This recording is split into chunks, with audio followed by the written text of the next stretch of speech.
that this epidemic of mortgage fraud would cause an economic crisis at least as large as the savings and loan debacle if it wasn't stopped.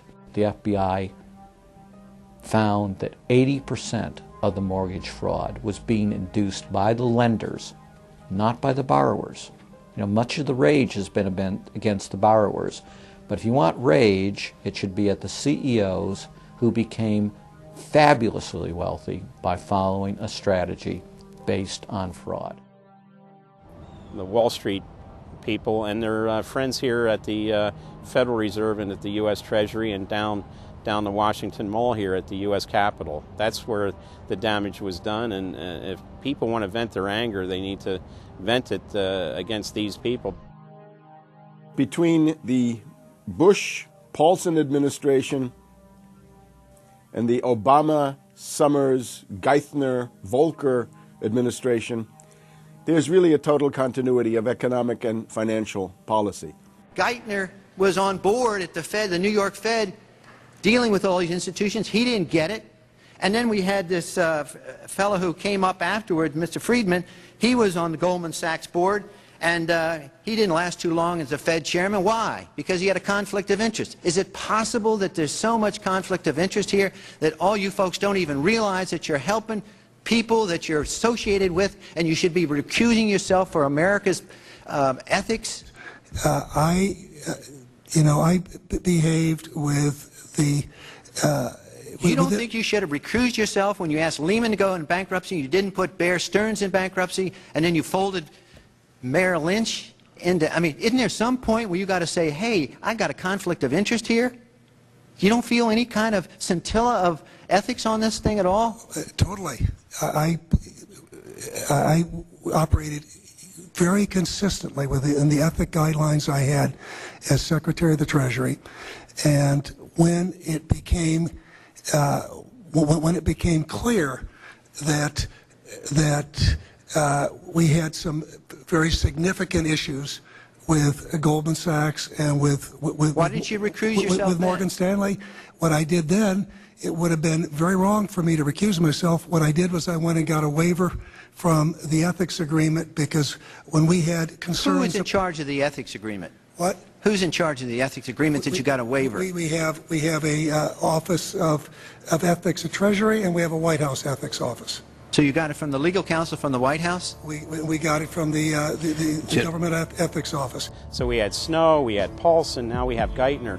All these people cut from the same bowl of cloth. These are not independent Treasury secretaries. They're part of the problem, not part of any solution. And it would have been nice to see President Obama effect some change in Treasury, but of course, he went and got a Wall Street insider as his Treasury Secretary.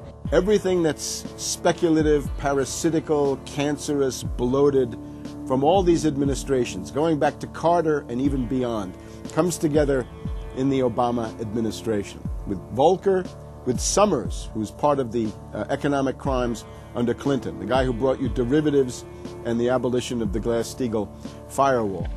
You could not have gotten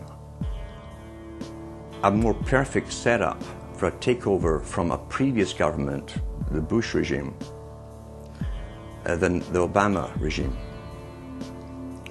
Now, there are some authors out there already saying that it's the same bunch, and it's true. It's the same bankers who put the same boys forward. Obama, far from helping the public and giving them something new or giving them more power and say over their own affairs, has actually sided immediately with the bankers who once again have robbed the public blind, and now they must get bailed out by your tax money. Obama does it all with left cover. He makes you think that he's somehow different from Bush, that this is somehow benevolent, that he cares about the poor. And in reality, this is the cruelest hoax and the most bogus sham. Obama is 1,000% devoted to Wall Street interests.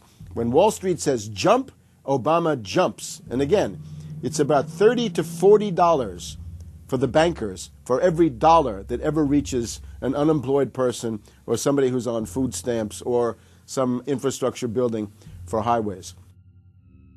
The hope with the Obama administration was that it would move us beyond this.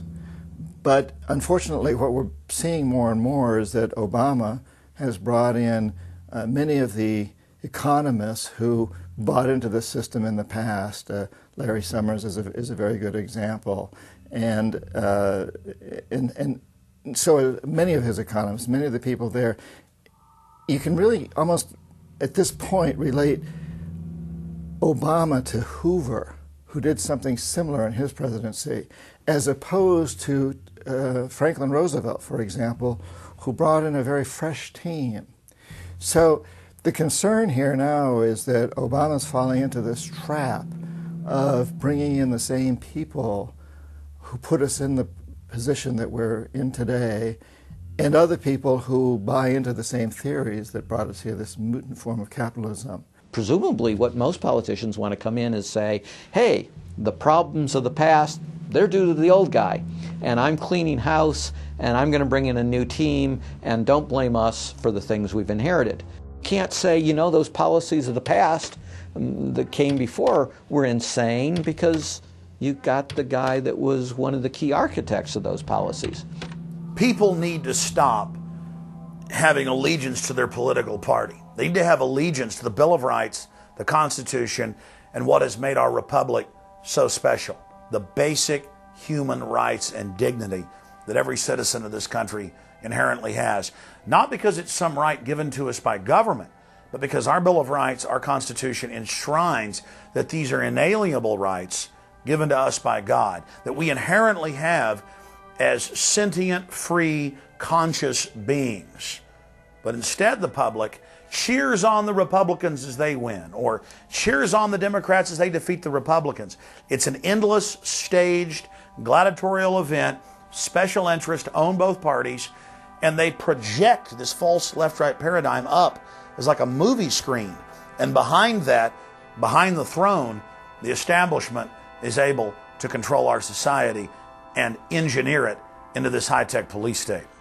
If you try to let the finance oligarchs who created the crisis turn around and say they're the doctors who are going to get you out of the crisis, they will dig you deeper and deeper into the bottomless abyss of world economic depression, financial collapse, and disintegration. The Democrats have really done more to destabilize the American economy and to help the big banks on Wall Street than the Republicans have done. I would imagine that the Republicans know a little bit more about finance and markets enough that when someone like Goldman Sachs asks the Congress to change laws as they did in the 90s to do away with position limits on the futures contracts, the Republicans would have said, no way, that's completely inconsistent with any notion of a fair market. But the Democrats, I have a feeling, are just not financially literate enough to say no. And I think that Goldman has very shrewdly positioned themselves with the Democrats, because the Democrats typically, like many NGOs that I've run into, they seem to have a complete inability to comprehend these issues of markets and finance and how it relates to social justice. So under the Democrats, we also saw the repeal of Glass-Steagall. Glass-Steagall said there's an inherent conflict of interest between the commercial banking side, which is the lending side, and the investment banking side, which is taking an ownership position. And we have to end this conflict of interest by separating these two entities. You can have investment banks and you can have commercial banks, but they have to be separate. Do you think that the repeal of Glass-Steagall was a tragic mistake? No, I don't think so. You could be a commercial bank like Chase Manhattan, or you could be an investment house like J.P. Morgan, or a bank like Bank of America, or an investment house like Merrill Lynch. But you couldn't be both. And as the 90s went on, the screaming hyenas of Wall Street were demanding that this prohibition, this regulation, be abolished. This was an illegal and inappropriate form of casino. The derivatives were being used and they were being unregulated.